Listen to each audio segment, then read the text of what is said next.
Good morning, everybody. It's Gabriele Jasper MD, interventional pain physician, doing our show. It's our Merry Christmas and Happy Hanukkah That's right. It is. Yeah. show. Right. All right. I wish I had some Christmas music to play here. Well, I mean, you should have been prepared. I should have been. Yeah. But we can have an applause for Christmas. Right. Yeah, they're loving it. All right. So listen, I just want to, I always do this, for the people who don't know or just getting on this podcast or radio show. They might be for just, discovering you for the first time. Yeah. So I just want to tell you what we're here for.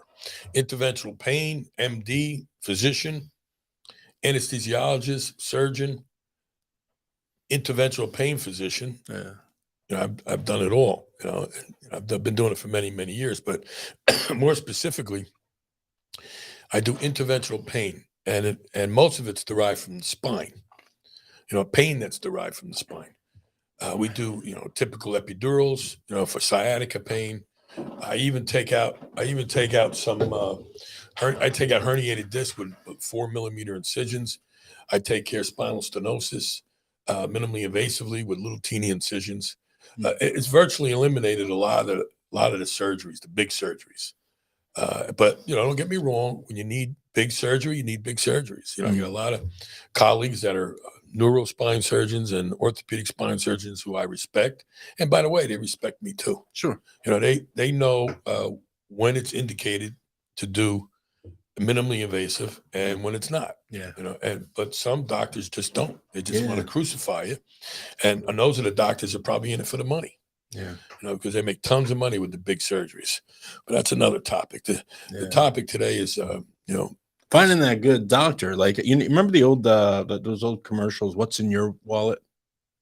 Yeah. Right. I always think about that when I think about you and the type of doctor you are. I raided Mike's fridge downstairs. That's when we got these. I don't even know what this is. Yeah, and and I always think, who's your doctor? Who's your doctor? Dr. Gabriele Jasper, man. That speaks volumes. So it was a good week, like it always is. We have good and bad, mostly good throughout the week in our practice. But talk about good and bad. We had a guy come into I got complaints coming from Deborah from the front desk at the surgery center, and she books all the cases. Oh yeah. And I'm sorry to say that the insurance companies feel, which is ridiculous, that you don't need any type of anesthesia to get an epidural injection and some other injections. They're giving you. They don't want to pay for it. They don't want to pay for it. But what happens? We give the patient the opportunity to pay out of pocket. First of all, anesthesia is kind of separate from we have anesthesiologists. Sure.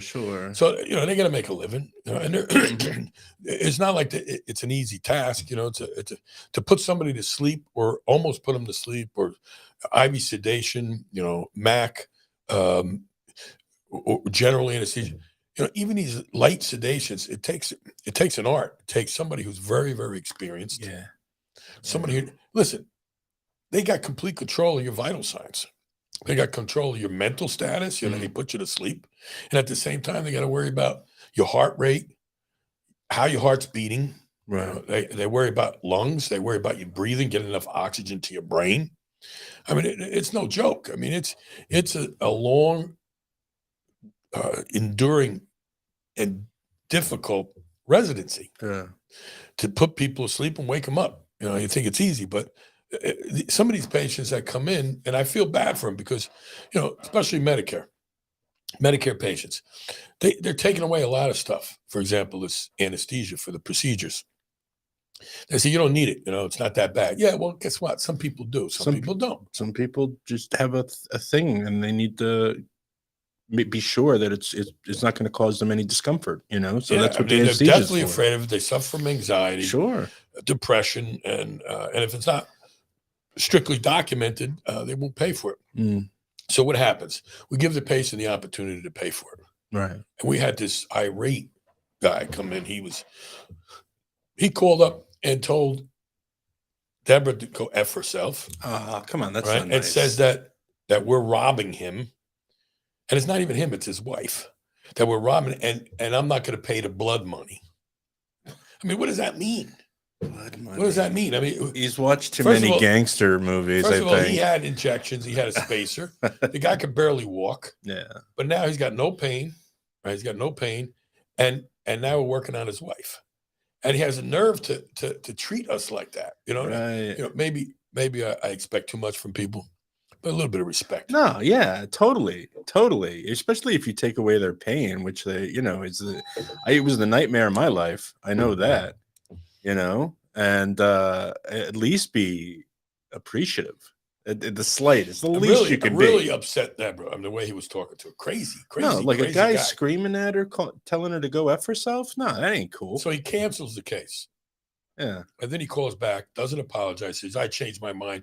My wife wants the procedure. Yeah, because she gave him crap about it. Yeah. Maybe. But so I happen to be walking through the waiting room when he walks in. And I kind of recognized him. And he walks up right away. He's talking not nice to Deborah. And I said, excuse me. I said, is there a problem here?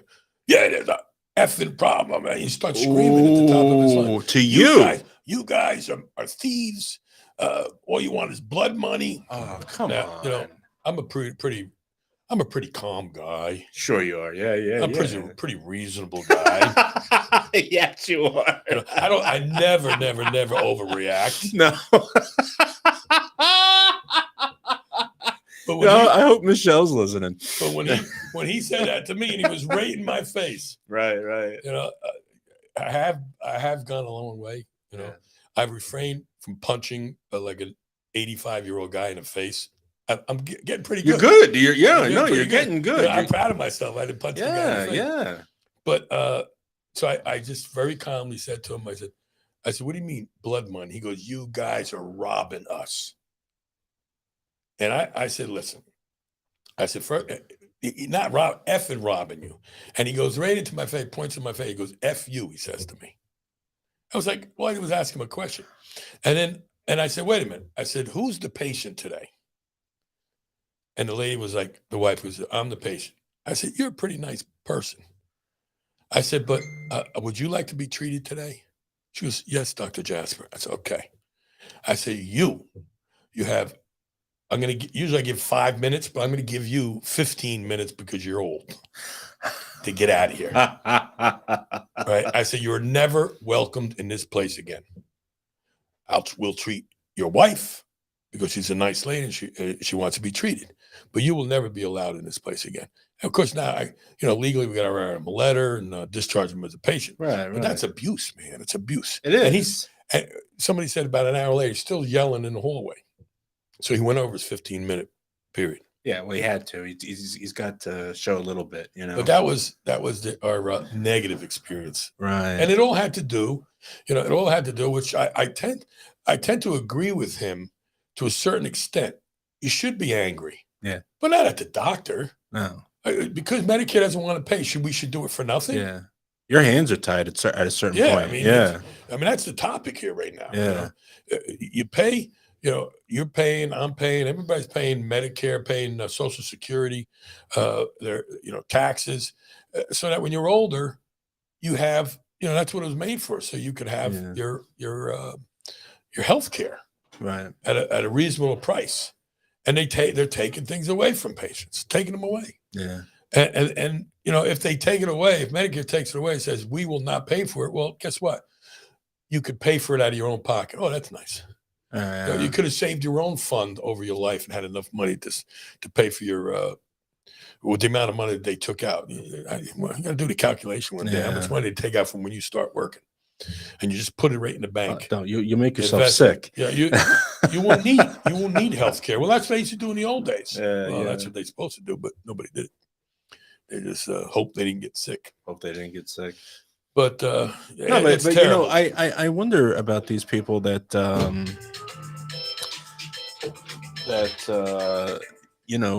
get so angry and what they get so angry about. I think some people. We got a phone call. This is Josephine Jasper MD. Hey, Josie. Hello. Do you know what time it is? It's 10:15. Okay, what do I do from between 10 and 11 on Saturday morning? Oh my goodness, I forgot about that. Well, guess what? You're on the air now. Hi, how are you? And we're talking about Medicare Yeah. and how Medicare will not pay for Anesthesia. for epidurals. And we had an irate guy come into the office today, so I'm swearing at Deborah and yelling at everybody. Said that we're robbing money. It's blood money. Dropping the F-bombs, Josie. Yeah. Well, hopefully they're signing those forms. Yeah, everything's done. All right, listen, Joe. We're gonna finish this topic, and I'll call you when we're done. All right, bye-bye. Yeah, no, but the people that react like this, you must wonder, like, what they think the medical business is like. You like that? Is it Not good? bad. Yeah. Like being angry, think one thing, doctors and insurance people and all of that, this ladder that you think that's there, and they're all just making money off of you. It's not real. That's not what's happening. Most of the times it's the insurance companies, and they screw over the doctors, and the doctors have just got to make do with what they can make do with, and make the patients better within the system, right? Yeah. All right, so that's the end of that topic there. But a lot of good stuff happened. Patients were feeling good. Yeah, that's what we like to hear, right? Way majority of the patients feel good. Some patients, they feel good after one injection, one little treatment. I'm getting over a cold, as you can tell. Yeah. However, I still come to work and I still come to the show. Right. Anyway, just simple stuff. The majority of people, listen, they say 80% of people, if you don't go to a doctor, you have this kind of sciatica pain, back pain, it goes away anyway. But when it doesn't go away, we take care of it. Yeah. We had a new patient yesterday. Yeah, it was yesterday, a new patient. Guy was 66 years old. And tall guy, looked like he was an athlete. And he could barely stand up, could barely walk, severe pain in his lower back, severe pain in his down to his feet, down to his ankles, and he had numbness in his feet. I looked at his MRI. He had a laminectomy about 5 years ago, actually two or three operations altogether, about 5 years ago, and they took out all the lamina, all the bones and back from 3 all the way down to 5S1. Yeah. Now, he says he felt good right after, but what happens is eventually scar tissue builds up and it causes a spinal stenosis. But it wasn't severe spinal stenosis. But looking at the MRI, his main problem was at 3 levels on each side where the nerve comes out of the spine, that neuroforamina, where the nerve comes out was completely strangulating all those nerves. Looked like 4 or 5 bilateral was the worst. And he's been to a surgeon. The surgeon says, we need to fuse. We need to do another laminectomy above that and fuse everything. Now, I've never seen that work. Right. I'm sorry. Maybe it does sometimes, but I've never seen it work. I mean, a neuroforamina where a nerve comes out. So I don't know how they could possibly open that up unless they go in there and they actually visualize that neuroforamina and take the bone spurs and open it up. But I don't know too many doctors that do that. A lot of them, I hate to say it, I talked to a surgeon friend of mine, they go in and they just fuse them and they make the sign across and hope it works. Right. And it don't work. Just makes it worse most of the time. Yeah. In the old days when I actually got paid to do endoscopic surgery, I used to go in there endoscopically and each individual neuroforamina. It's hard to understand now, people listening, but you got to kind of know the anatomy. Where the nerve actually comes out of the hole, getting crushed, that will give you sciatica pain down the leg. Yeah. Now, I go in there, I visualize what's crushing the nerve, and I would just take it off the nerve. Right. For example, you got a bulging disc, you got a bone spur, you got scar tissue, you got all this stuff squishing that nerve. And I just slowly pick at it until it all comes off the nerve and the nerve is free and the pain goes away. But we don't get paid to do that today.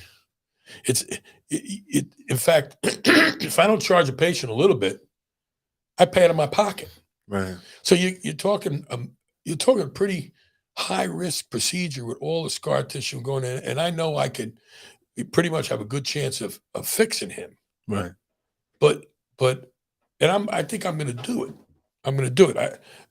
For some reason I got this extra energy at my age that I wasn't going to do it anymore. I said I'm not going to do this because it's risky. You don't get paid for it. But this poor guy, there's nothing else going to help him. Right.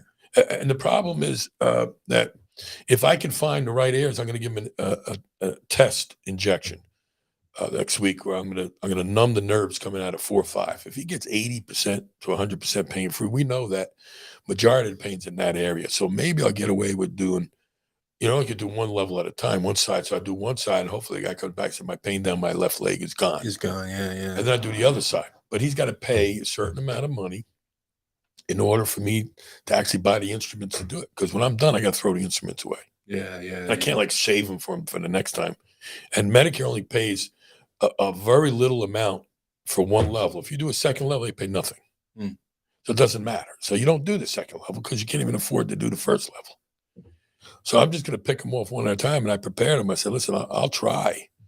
But you're at the point where, and I'm sure if there's some physicians here that do what I do, even the neurospine surgeons and the orthopedics, if they listen to me, and it's the same thing they tell these patients, that you might be able to reverse it and the pain will go away. Nothing, you might not be able to do anything. In other words, you do it and the nerve is injured permanently. That nerve is hurt permanently and it still might not come back. Right. And then you tell them that, with the idea here is just to prevent it from getting worse. But, spine, it always gets worse. Right. Doesn't matter what you do. It'll always get worse. Yeah, When I say get worse, you fix it, and then the spine continues to degenerate. Right. It's a progressive disease. It's a progressive disease, especially if it's genetic in your family. But I have to come to terms with treating this guy. I remember we used to get decent amount of money where it was worth the risk. Now it's not worth the risks. Well, I'm talking financially. You got to weigh the risks and benefits doing the procedure. And it all comes down to what kind of an experience you have. I got a lot of experience in doing this. Right. I would never recommend this. And I'm sure guys that have my experience don't want to do it anyway. Right. Because it's just, stressful, very, very stressful. Yeah. But when it works, you just save this guy's life. Yeah, yeah. And that's like the only reason why I'm going to do it. Yeah. I just feel so bad for the guy. He looked like he's been an athlete all his life. And now he still looks good, but he's leaned over. He can't even stand up, can't sit down. That's what I was talking about earlier, though. Like, what's in your wallet? Who's your doctor? This is the doctor I'm happy to have right here. Somebody who cares about you, regardless, and feels a need to take away your pain. A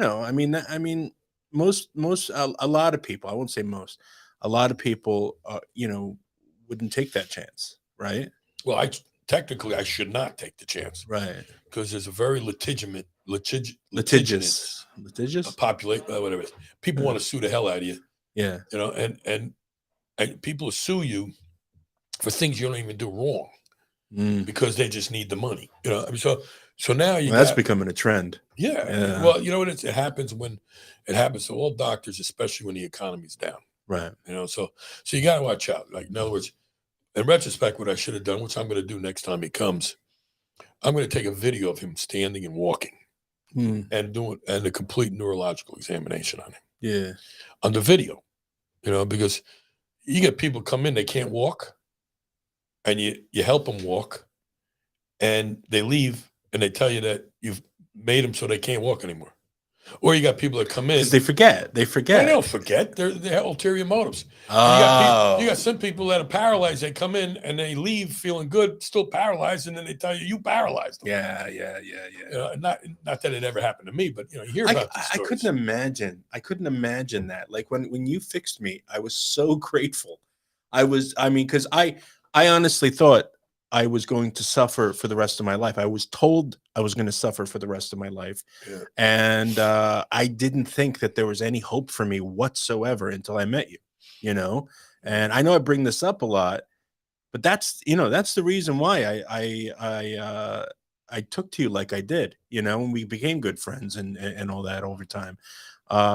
Because you have passions not for yourself, for others, for patients. Oh, thank you. And that's something that you can't buy that. You can't hope. I mean, you got to hope you find a doctor that's like that, and not just out for themselves or whatever. Yeah. Because finding a doctor like you, man, and I tell patients all this.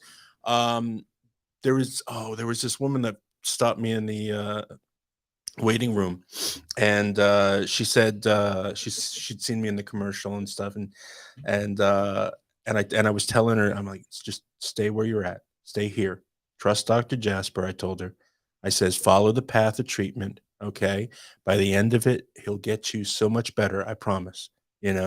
I said, you got to put your faith in someone, and this is the guy to do it. Another thing is, thank you very much, Jimmy. I had another guy came in that listen, I was never the type of person where I remember everything about every patient all the times, anytime. I got to review the chart when the patient comes. Sure. Even if I saw him 3 days earlier, because I see so many patients, so many names. Yeah, and there's a lot of patients. There's a lot of people out there. For example, nurses, other doctors, possibly secretaries. They remember everything about everybody. Right. I just wasn't born with that mind. No. And it probably because I just have so much flowing through my mind all the time. I think you got to free up some space somewhere. Well, there's plenty of space. It's just it's just a fast flowing highway. Right. And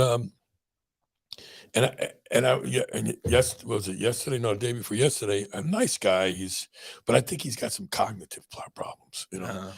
Every time he comes in, I sit in the OR, wait for them to bring the patients, because I like to greet the patients, talk to them, try to relieve their anxiety a little bit. But it's still got to be a well-oiled machine. You can't be standing there and talking while other patients are waiting. Otherwise, it throws the day behind. Right. And it's a day of procedures. I saw this particular guy like 2 weeks earlier, and he couldn't get the procedure for 2 weeks. Now he comes in and he looks at me and says, "Doc," he goes, "Are you ever going to fix me? Do you know what is wrong with me?" And I looked at him, I was like, "Oh, please don't ask me that question." Haven't you been listening, man? Like, Jesus. He was like, "What are you going to do for me today?" I said, "Well, what do you mean? What am I going to do for you today?" I said, "I know what I'm going to do for you today. And you should know what you're going to have done today." This is very important. People listening to this, don't ever let a doctor do anything to you that you don't know what they're doing. And I said to her, I said, "What are you talking about? What am I going to do for you today? You don't know? You just signed a consent." Right.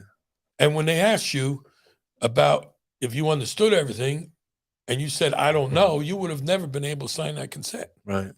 And I said to him that I'm going to treat your arthritis today. He goes, "Well, you never told me that." I said, "What are you talking about? I never These are told the you guys. that." These are the guys that get the papers and they just sign them without reading Well, them. yeah, but I do not do any procedure on anybody unless they I tell them everything. I mean, I got visual aids. I'm not one of those doctors that say, "All right, nurse, you explain to them I'm going in my room to eat a sandwich, check my email." something." I specifically sit there and describe everything. I go through the MRI with the patient. I show them what pathology is. Yeah. They should know. Most of them know how to read an MRI when I'm done. And I show them the model. I told them what I'm going to do. And he goes, "You never told me that." I mean, how am I supposed to say? I said, "Okay, all right. I think you have a memory problem." Because how did you get to this point? Otherwise, you had to. It was all told to you, all of it. So I said, "That's okay." Very calm, me. I'm a very calm Very individual. calm man, yeah. I don't overreact ever. No, you don't. What? Why you laughing? You act like because I can hear Michelle in my ear, like this phantom voice. Yeah. But I said, "Okay." I said, "Can somebody please get me a model and some diagrams and everything?" Now we got a bunch of patients. I take a short period of time to do the procedure, and the next one comes in. So it's not the day to be explaining that kind of stuff. Yeah. But it's okay. Exam days are for that. I will not do a procedure if a patient tells me, "Hey, doc, what are you doing for me today?" "What?" "Well, they're laying on the table." I get them up, sit them up, and we talk. and it's all documented. So I explained to him. It took him about 15 minutes to explain to him, and he goes, "Yeah, I think you did go over that with me." I said, I not only went over that with you, I've done this procedure on you before. Oh my God. But see, the arthritis treatment, it's radio frequency lesioning of the medial branch nerve. In other words, the nerve coming out of the joint. There's a sensory nerve coming out, a pain nerve that comes out of that joint, and it brings pain sensation to the brain. What we do is have a special needle with a special tip hooked up to a generator. And we heat that nerve up at 80 degrees Celsius for 90 seconds, and it stops it from working. Therefore, you do not feel the pain from that joint. Yeah. But he happened to have it from the top of the lower part of thoracic all the way down to the sacrum, like 5 or 6 levels, right? We did the lower levels, and it wasn't enough for him. So we were doing the upper levels. So just before we were doing that procedure that particular day, Thursday, we already completed the lower levels. And I said, "What are you saying? I never treated your arthritis. I just treated it." So the problem is, I think he's got cognitive problems. Yeah, so that would explain So it. I told him, I said, "Listen," I said, he goes, "I don't have any," and he goes, "You don't understand." He goes, "You don't understand what I'm going through." I was like, "What do you mean?" At the end, and I told him, I said, "Listen, you should understand this stuff, and you should have better pain relief. I'm getting rid of the pain from the arthritis. You should feel better." And he goes, "You don't understand what I'm going through." And he said something like his wife came. Now, I'm not going to say anything specific, but Sure, yeah, but I'm of just course. gonna. It was like crazy stuff, like Generalized. yeah. my wife, is going for major surgery for cancer of the lung, and I got to bring her there. And then my daughter did this, and I mean, it was like terrible stuff that went on in this guy's. Oh boy. But I said, "You know what? I don't know anything about this. And if you want to discuss it with me when we're doing your visit," I said, "I'm happy to discuss it with you and rationalize it." But now I understand, and we're going to another topic here. Affect. And we've talked about this affect. Yeah. You've been telling me about this since I met you. Yeah. I mean, this guy has not had much pain relief. Why? Because he has such negative affect. Now, what is negative affect? It could be anger. It could be depression, right? Anxiety, and everything else in between that comes with it. Yeah. Stress, all the stuff that's happened with his wife and his family, it puts major stress on somebody, makes you angry, makes you depressed, and gives you anxiety. What does that do? It's like throwing fire. It's like throwing gas on a flame. Pain is the flame. Yeah. Right? And you throw gas on it. It's like you take, I never had that analogy. It's you throw anxiety, negative affect on a pain. It's like throwing gas on a fire. It's going to explode. Yeah. However, and I explained to him that I said, "Listen," I said, "let me give an example." Now I'm doing this all in the operating room. I got patients wait. I said, "I give an example." I said, a couple months ago, I was racing down in Virginia with a car, and I was a little fatigued, and I missed the turn. I messed it up a little bit, and I ended up hitting a wall at 80 miles an hour. I got hurt, but guess how much pain I felt?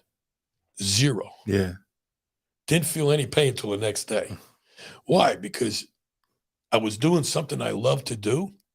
And when you do something like that, with your adrenaline going, something you love to do, that is positive affect. Yeah. You're happy, no anxiety, you're euphoric, right? And you don't feel pain. That's like taking somebody who has pain and taking a fire extinguisher and blowing it out. Right. Fire extinguisher is positive affect. Yeah. So, I mean, it's easier to understand that way. So that's the topic of this whole conversation. I have something really nice I want to read to you. What's that? Okay. This is from Christopher. He says, "I'm living proof of chronic pain relieved after many years and sciatica in my right leg, extreme lower back, as well as radiculopathy, cured after one operation with this miraculous doctor. I am forever grateful." It's too big to read there. Let me see. Felix up. "I'm forever grateful to not be in bed, a wheelchair, or for the rest of my life. Love you, Dr. Gabriele Jasper. celebrations this holiday only because he celebrates this holiday only because of you and the phenomenal, talented staff. God bless you all. Love, Chris Cullen. You didn't mention the hearts. He's got a lot of hearts on there. He's got a lot of hearts on there and little Thank prayer you very hands. much, Chris. And by the way, we started out, let's talk about Chris a little. We started out discussing what I do and as far as what can help people. Mm-hmm. Well, Chris has been suffering for a long time. And he said one single operation wasn't an operation. It was an injection. That's it? It was just an injection, if I remember correctly. And that's how people can respond. I've had people come into my office with 3 or 4 major spine surgeries and never had an epidural before. That's why amazing. Why would somebody operate on somebody without an epidural first? Yeah. Because you can't treat somebody based on their MRI. You see a terrible MRI, you do an epidural, and they come back 100% pain-free for years. Right. How does it happen? I don't know. They're like a phenomenal. Wow. But thank you again. Yeah, Chris. God bless you, man, and have a very Merry Christmas. Yeah, that's the best part of it. Is hearing these stories and these patients, man. When you take away the nightmare of their life, they feel like they're indebted and they love their doctor. I know, like before I met you, I would talk to people like Chris in other waiting rooms, because I'm trying to piece together why I can't be fixed. Okay. Yeah. And I'm talking to people in the waiting room and they're saying, "Oh no, I just got an injection. This is me back after 5 years." And I'm like, and where was your pain? And they're describing pain very similar to my own. And I'm like, I just don't understand. I don't understand why you can get an injection and you can function and you can go to work and you can live a life and all of that. And yet I've had several injections and nothing, and I still suffer every single day, all through the night. And so, yeah, you know what, Chris? I think it is miraculous that one injection could change your whole life. And God bless you for it. God bless you. Felix Vetri. Good morning, all, he says. That's the man, the myth, the legend, Felix himself. All right. Anybody else talking on there? No. I said a hey everybody to let them know we're going. And the chat's live. I got it. When was the last time we had a show? Was it before hunting season or after? It was week before last. We did a show. We did a show. Did I tell a story about my dislocated hip? I don't know if you did. Well, anyway, there's a little bit of personal story. No, you did not. You didn't tell this story on the show. Yeah, I don't think we've been here since hunting. Yeah, you might be right. But anyway, hopefully there's not too many anti-hunters out there. I was raised as a hunter. My father, my grandfather, my father's brother, and some on my mother's side, my uncle Jerry, my uncle Dino. We were hunters, and when we were kids. We watched our father and his father and our brothers get ready to go hunt. We were too little; we couldn't wait to go. So it's kind of a tradition, and it's something that if you're not raised in that type of family, then you don't know much about it, and you probably don't have much desire to hunt. Some people do, that have the inner desire, but there are some anti-hunters and stuff like that out there. Yeah, but I have noticed that families who hunt together, they hunt together their whole lives. Yeah, but the point is that I hope nobody uses this against me. Quite frankly, I don't care, right. Because that's what I am. And but get back into the story. It was a very good hunting season for me. I think I hunted total in 2 states an hour and a half, which is very rare. Right. And I got 2 deer, one in Pennsylvania, one in Jersey.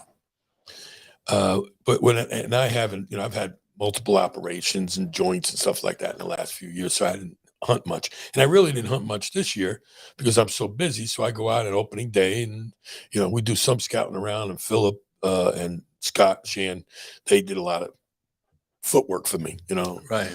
Go out and scout around. But, it was my original stand that I had. But so I go out there and within 45 minutes, you see one? I shot a deer. and I had to, field dress them, and it was in a kind of in a stream, and it was like 25 degrees outside, below zero, below freezing. And I brought him to the campsite, and my jumpsuit was frozen from the knee down. Right. So I took my jacket off, and I'm outside the campsite, my camper, and I had it zip up. In other words, from the foot, from the ankle, Pant leg. your pant leg, you zip it all the way up to the hip, and then you could just step out of it. Right. Well, it was so jammed up, I bent, and I had bent my knee in. My left hip popped right out of the socket. Yeah. I went down like a sack of potatoes. Oh my God. Boom. And it was probably one of the worst pains I've ever experienced. Really? My hip was like jammed up into the side, Oh. and I couldn't get in a position where I was actually trying to move it around. Like I would think of the anatomy, how I could pop it back in. But so what do? I called my son right off the bat, was up in a tree stand in the woods. They're on silent mode. They don't want anybody calling them. Like my phone rang before. People were like, "Wow, what do you get?" So I put it on silent mode. So he doesn't hear me. I call Scott. He doesn't hear me. I text my son. He didn't get back to me. And then I call like 4 orthopedic surgeons that I know. Nobody answers. Trying to get like is there a kind of quick fix they could give you or something? Trying to figure something out. So, Yeah. So I called one surgeon, good guy, friend of mine. I called a lot of them. But the first one to get back to me is Carl Blum, great orthopedic surgeon. I would put a little kudos out to him. Fantastic. Carl Blum, Ocean Orthopedics, along with Mark Casper. I called him. They all called me back. But Carl Blum, he called back, and he was laughing. Anytime I'm laying in the woods, right? Yeah. He goes, "Are you okay?" I said, "Yeah." He goes, he said, "I've received some messages from friends of mine that dislocated hip, and they're screaming hysterically. They don't know what to do, and you're like very calm, and you're asking me." He actually sent me the voice from the from your recording. Yeah. He said you were very calm, laying in the woods, and the main question was, is there any way I can manipulate it to get it back in so I go back in the woods? Yeah, because you're not looking to go home. You just want to go back in and hunt. Yeah. Well, that's how he interpreted it. But really, what I said was, "Listen, I'm laying on the ground. I can't move. Right. Is there any way?" And nobody's responding to me. I'm by myself, freezing my cojones off. Right. And is there any way I can manipulate it back in, at least to get off the ground? He was like, "Well, it sounded like you want to go back hunting." And but he told me, he goes, and like all the other ones eventually called me and said, "There is no way physically possible you're going to get that in.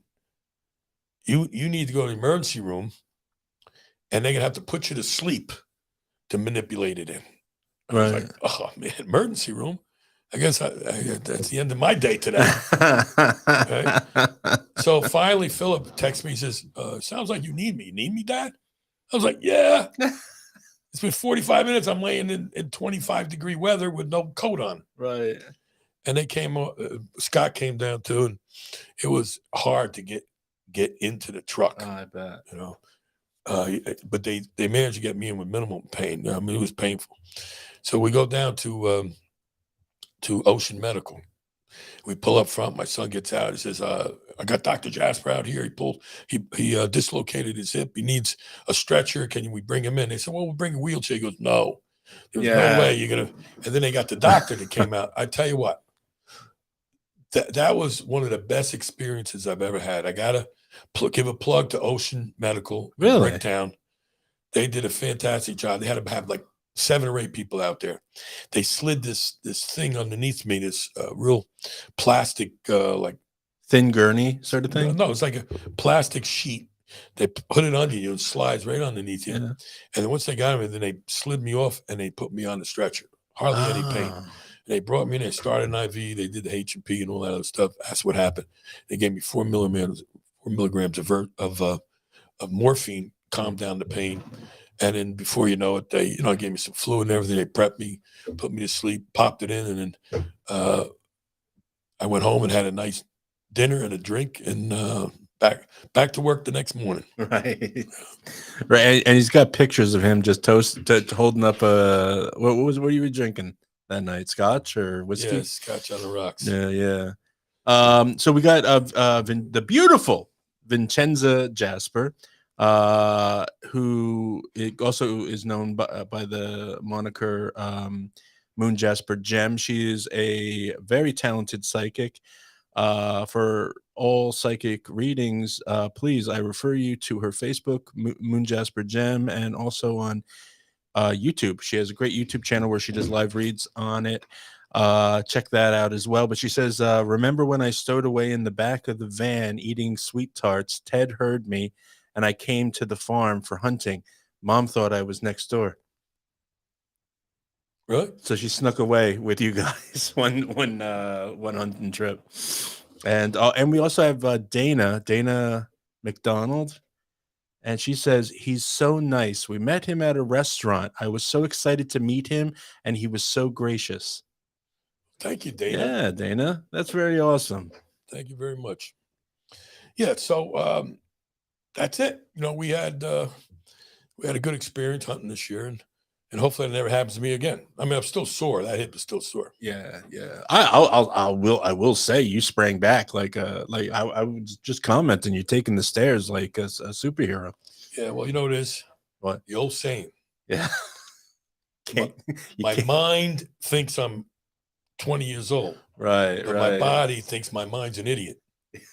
I was gonna say you can't keep a good doc down. That's it. Oh, we got Stephanie Dell. She says you're amazing. No more pain because of you, and she gave you a little flower there. That's nice. Let's pop that up on the screen. There you go. Thank you, Stephanie. Yeah. Well, Merry Christmas. Yeah, Merry Christmas, guys. This is gonna be our Christmas show, so you won't hear from us until probably after the New Year, right? Because New Year's that of the following weekend, isn't it? Yeah, something like that. Yeah. So, but this is our Christmas special, or whatever. And you sing Jingle Bells or anything? Yeah, we should. No, don't do that. No, we won't. We won't. Anyway, yeah. So we could maybe talk about some of the other things that we did. We have a great surgeon that's coming in. A couple potential spine surgeons want to come. Really? We had a big party with the company that we deal with distributors. Ryan, he's Ryan Clark. He set us up. We met a lot of nice people, a lot of people from the industry that sell things, and a lot of great surgeons and interventional pain docs and everything. So we're going to do good. The future looks good. We're trying to straighten out some of the billing issues in Blue Cross Blue Shield. Has not completely been straightened out, but that looks promising. But I don't believe it till I see it. Yeah. But either way, we keep plugging. We keep helping patients. Now, we also have Dr. Matthew Skoblar with us now. He's been coming in on Wednesdays sometimes with me, and we're doing little special Painless with Dr. Gabriele Jasper featuring Dr. Matthew Skoblar. And, people are liking it, I think, and people are really liking him. I'm hearing a lot of that from patients. I walk past the exam room, somebody will flag me down, they knows me, and oh, no. We've been coming to Dr. Jasper for years. When we found out about this Dr. Skoblar, we had to try him out. Like it's like a new fad. And they were saying, oh, he's so nice. And it's good. It's good having that feeling in the office too. Yeah. I feel bad for him and myself. This last storm, we live on the water, and our street has not been that flooded since Sandy. Oh my God. And he quite possibly lost his car, because we went to that party and he parked the car there, and we took a limo so we could have some drinks so we could drive back. We didn't have to drive back. And we got there, the streets were so flooded, and it just kept coming and coming and filled up Rosalind's SUV about maybe 6 inches inside his, probably good foot inside the car of brackish water, which is salt water. Yeah, it's not like from the ocean, but it's halfway between salt and fresh. Yeah, but it probably ruined the car. Oh, but we're gonna see. Hopefully he's trying to get it towed out of there, and his is probably gonna be totaled. Yeah. But that's what we're dealing with now. He just actually texted me. That's what I was texting. Oh yeah. How's the water? Is there still water? There's still water there, but not as bad. I mean, as you get Rosen's car out, I got my car out, in the process of drying them out. But that was another thing that happened this week. But What day was that? Was it last night or the night before? no, it was the night before. Night before. I didn't even feel the rain. And where I No, didn't it even was know. raining bad, but it was a tide that came in, and the way the wind was blowing in from the east. So what it does is it blows the tide even, Yeah. blows the water inland. Right. You got that going, and just the tide tables were real high, and a Yeah. lot of water. Plus, they're working on the road. They're trying to raise the street, so they've shifted everything around. The whole road's all taken apart. So now it's probably worse than it was before Oh, because boy. they're not completed. They're raising it like a foot or 2 feet. Yeah. But and that's a story there. But yeah. So listen, if anybody is interested in coming to see us Yeah. at the Jasper Spine Institute, whether it be me or Dr. Skoblar, we're going to, we're located in Bricktown, 74 Brick Boulevard, Yeah. Brick, New Jersey, which is a perfect location. It's right in the middle of everything. It's about 5 minutes off of the Parkway, exit 89. Yeah. And you're right there. You think there's one traffic light before you get there. And so you're right at the border of Jackson, Lakewood, pretty close to Wall, right on the border of Tom's River. Mm. So you can get access to it from anywhere, and it's a pretty straight run. And my number is 732-262-0700. Right. It's right up on the screen for those watching us. And you can always find out more information about Dr. Jasper on jaspermd.com. Yeah.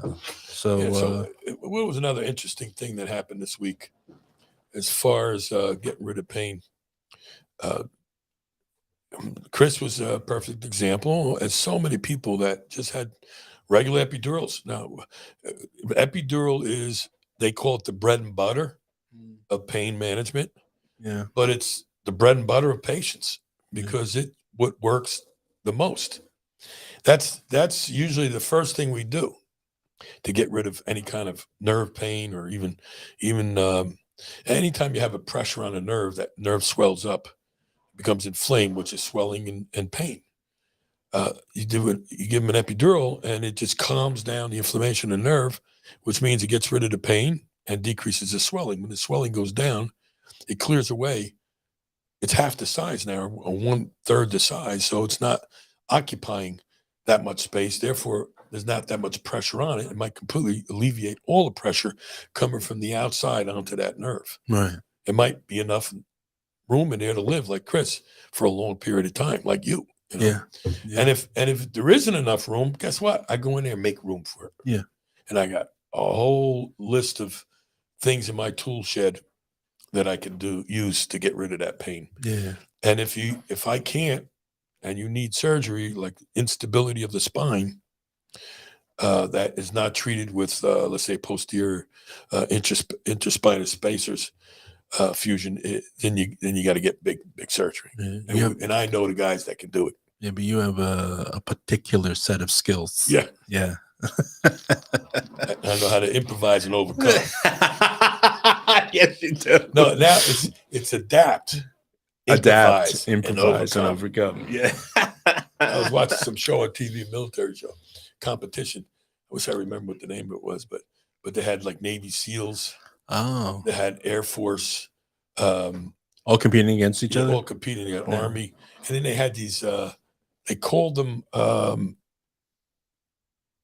forget what they called them, but they were actually independents that they've been through. They're like retired Navy SEAls. Like mercenary sort of things. Yeah, but these guys are for hire. Right. Yeah, mercenary. Like mercenaries. if you had like your family member that got put in jail in Afghanistan, right, they will go in there and get them out for you privately. Yeah, that's a mercenary. Yeah, that's what they do for a living. You probably have to mortgage your house. Probably, yeah. But they would compete. And those little guys, constructors, what do they call it? I can't remember. But they were the ones that were winning.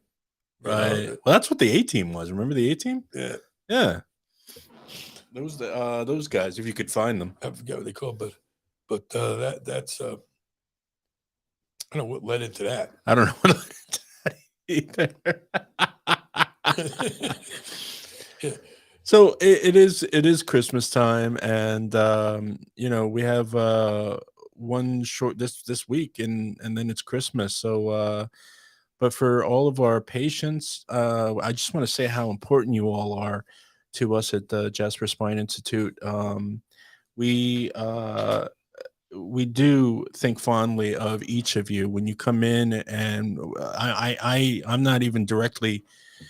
I see many of you face to face. I don't really do that, but I do know your names, and I hear them, and some of you I do meet, and I think you're just wonderful people. I met another woman who saw me on the from the TV. This woman, and she was they get so overjoyed when they see us.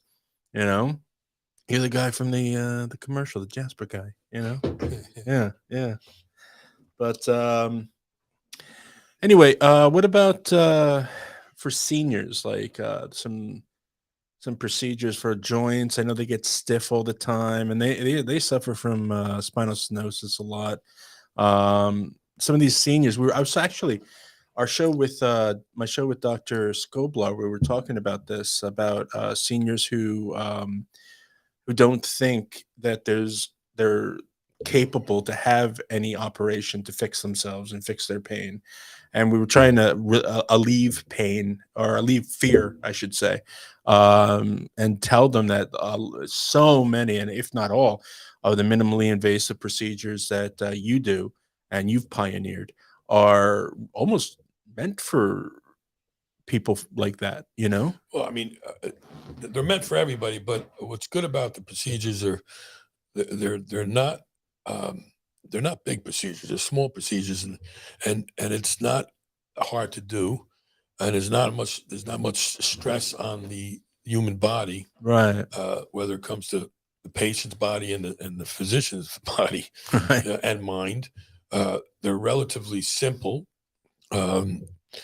Most of them. Some of them are a little difficult, and you got to have a lot of time to learn how to do it. But most of them you don't.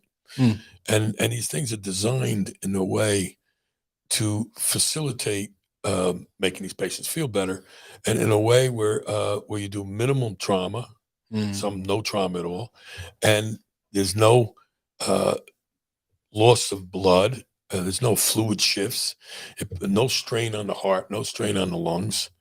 So these things are, as you say, they're not made for them, but because they exist, a lot more elderly patients are living longer because when they're in a lot of pain, they want to die. Yeah. And when you get rid of their pain, they want to live. Right. They want to live longer. How you get a patient that's 50 years old? That's like you, when you thought you didn't have any hope in your life, you could have pain for the rest. I was asking people to kill me. Yeah. Can you imagine if you were 85 years old? You bet, you know what? I lived my life. I'm ready to die. Yeah. And all of a sudden, you meet some crazy guy like me Yeah. that does a couple things, and you got no more pain. So Yeah. guess what? You want to live. I could fix that. Yeah. You want to live longer. Yeah. Which, by the way, we always talk about this. This is probably why most people who run Medicare probably don't like me. Right. Because if you get somebody 85 years old that Yeah. has comorbidities, which mean they might have a little heart condition, high blood pressure, Yeah. congestive heart failure, emphysema, all of these things. If the person dropped dead, they don't have to pay for anything anymore. But then you get somebody like me who fixes them, and now they don't want to die for another 5-10 years. Right. So Medicare's got to pay another 5-10 years. Because you gave them a lease on life. That's Yeah, right. that's it. So if the Medicare could get rid of me, they would save a lot more money. Sure. Of course, I don't want to give them any ideas. No. So I would never say that like on the air. Yeah, they throw enough hoops in our direction anyway. But for folks, if you like our show, Painless, we've been on for years, and we've been trying to bring you just alternatives to getting rid of your pain. And Dr. Jasper's always on the lookout for new procedures and such. It would do us a great service if you could subscribe to our channel. If you're on YouTube, click the bell notification. It only takes a second. and it's not going to harass you or anything. But when we do go live, and sometimes that's every other week, or it could be a couple weeks, you'll get a notification when we do. And if you share our show, that's the 100% way of us being able to grow our audience, which we're eager to do. I want to find more patients out there that some of them are lost in the cracks. I was one of those patients where I didn't think there was anything that could fix me until I found this doctor, just like Stephanie did. And what was his name? Christopher. Yeah, I mean, it's amazing. What did Felix say here? Felix said, "Can I take out an insurance policy on him?" Well, life insurance. We did that one time, real quick. I think we talked about it. Felix. He's giving us an idea, something to talk about. Right. One day, me and Felix are hanging out at a bar talking, and we're like, you know what? We're good friends, and I was single at the time. He's not married. He was like, you know what? We should get a life insurance policy between the two of us, and each of us could be a beneficiary. I said, that's a good idea. This way, if God forbid something happens, we don't have to be totally sad. Right. And so we kind of agreed on it. So I said, come down in a couple of weeks and we'll talk about it. What do you figure? Like 250,000? That's a good price. So he came down ashore. And but you got to make sure both of you are taken care of, Yeah, so it was me, Paul, and Felix. Really? Because Paul's the guy, he's going to set up. Yeah. And we said, let's stop at the cigar bar and have like an espresso and smoke a cigar, right? So we're sitting there. Felix is in the middle, and now we're talking. Paul and I are talking, and we're like joking around. He goes, Gabe. He goes, we owe $250,000 to this company. We got to pay it. We don't have too much time they won't let us, go any longer like that. Right. And then Felix is like, what are you talking about? What do you mean you need $250,000? I said, no, it's nothing. I said, Paul, what do you got to talk about that stuff right now for? I said, we're here to talk about the life insurance policy. Felix was like, hell no. It's a coincidence that we're going to do a life insurance policy. You owe $250. We're going to do it for $250. Next thing I know, you and Paul taking me for a boat ride.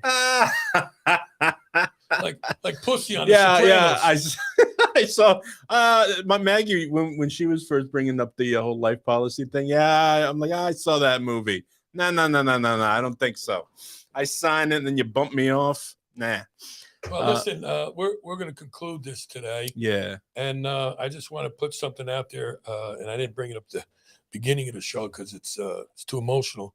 But it's been 1 year today that my brother passed with cancer, and say a prayer for the family and everybody. Yeah. And have a great Christmas and a great Hanukkah, and everybody else out there. God bless you. Yeah. Thank you. Take care.